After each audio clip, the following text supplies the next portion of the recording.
dar y dar, y ahora quieres casa, ahora quieres carro, ahora quieres que te cuide, ahora quieres que trate con tu hijo y con tu hija y tu matrimonio y dame. Espérame. Dios es santo y Dios es celoso. Y Dios se ayuda, y Dios sí protege, y Dios sí bendice. Pero Dios es santo y hay que obedecerlo. Hay que caminar con Él. Hay que guardar sus mandamientos. Y para servirle hay que ser santos y fieles a Dios. Yo te pregunto, ¿tú dejas que cualquier persona entre a tu casa para apoyarte en alguna labor? Si tuvieras necesidad de que alguien viniera, no sé, a apoyarte en tu casa. Vamos a pensar que necesitas que venga para apoyarte, a lo mejor para hacer aseo en tu casa, o para apoyarte con alguna cuestión dentro de tu casa, algún negocio dentro de tu casa. ¿Cualquier persona entraría? Ahí están tus hijos, tus hijas. ¿A cualquiera meterías? Claro que no. Es lo mismo. El reino de Dios es muy santo. Su iglesia es muy santa. Su nombre es muy santo. Y dice Josué les dice: no podéis servir a Jehová. Tú no puedes servirle. Tú no puedes servirle. ¿Por qué no puedes servirle? Porque Él es santo y Dios celoso, y no sufrirá vuestras rebeliones y vuestros pecados. Aquí entendemos que hay condiciones para servir a Dios. Y la condición es que entendamos que Él es celoso, santo, y que actuemos congruentemente con su carácter.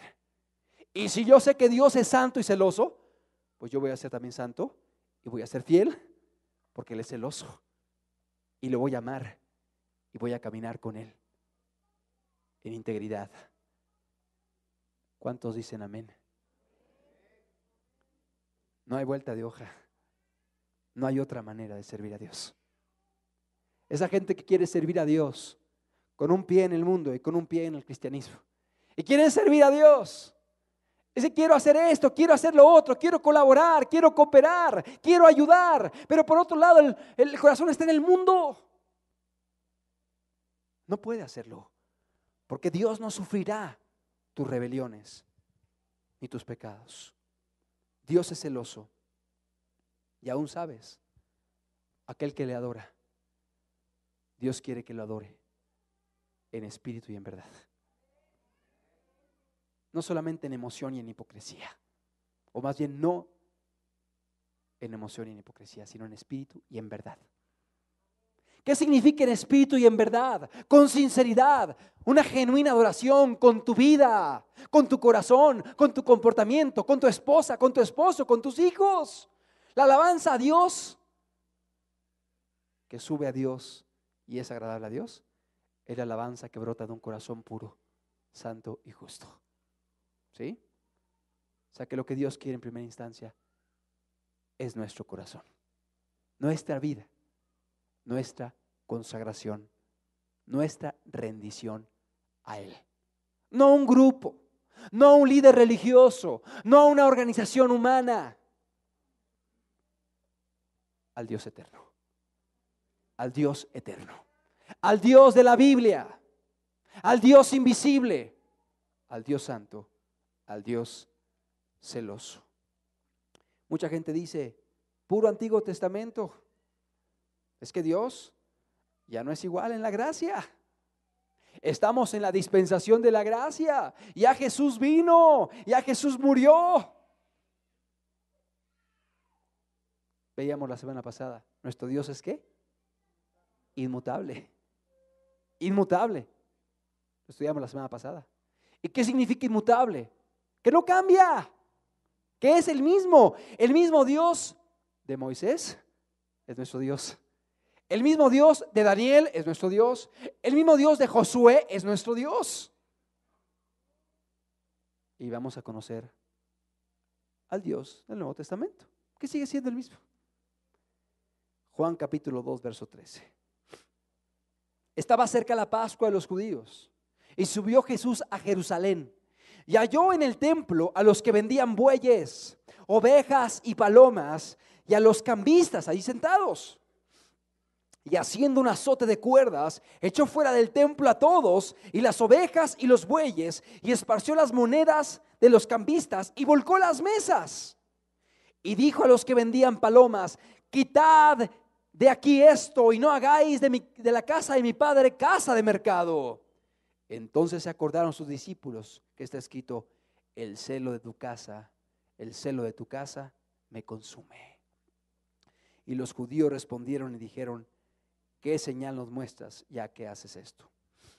Vemos que Jesús, que es Dios, Dios hecho hombre, no cambia, sigue siendo celoso. Y dice: el celo de su casa lo consumió. Estaba celoso por su casa, por su pueblo, por su lugar. Y se dio cuenta que en medio de su casa había avaricia, había materialismo, había mercadería. Y dijo: fuera, fuera. El celo de su casa, el celo de su casa. ¿Acaso ha cambiado Dios? No ha cambiado. Sigue siendo el mismo. De hecho, en las propias cartas del Nuevo Testamento vemos que los apóstoles tenían muy claro que Dios es un Dios celoso y que no había cambiado en la dispensación de la gracia, sino que sigue siendo igual. Celoso es su nombre. En 2 Corintios capítulo 11 versículo 2 dice la escritura: porque os celo con celo de Dios, pues os he desposado con un solo esposo, para presentaros como una virgen para Cristo. ¿Quién está escribiendo aquí? El apóstol Pablo. Y está diciendo a la iglesia de Corinto, a los corintios: porque os celo con celo de Dios. Es decir, está diciendo Pablo: Dios tiene celo, tiene un celo santo, un celo que es bueno, un celo que es necesario, y yo os celo con celo de Dios. Y sigue diciendo: pues os he desposado con un solo esposo, para presentaros como una virgen para Cristo, una virgen pura a Cristo. Para presentaros como una virgen pura a Cristo. El apóstol Pablo está diciendo: yo los celo con celo de Dios, pues los he desposado con un solo esposo. ¿Quién es el esposo? ¿No Pablo? Cristo. Os he desposado para un esposo, para que tu iglesia pueda ser una iglesia virgen, una iglesia pura, una iglesia sin pecado. Y por eso Pablo tenía celo para con la iglesia, porque la defendía, pues sabía que era la iglesia que él había desposado para Jesucristo. Una iglesia que debía ser pura, santa, sin mancha y sin arruga. Sí, el celo de Dios sigue vigente en el Nuevo Testamento. No ha cambiado. Dios sigue siendo el mismo. Yo quiero concluir esta predicación diciéndote algo. Si tú quieres caminar con Dios, tienes que entender que con Dios no puedes jugar.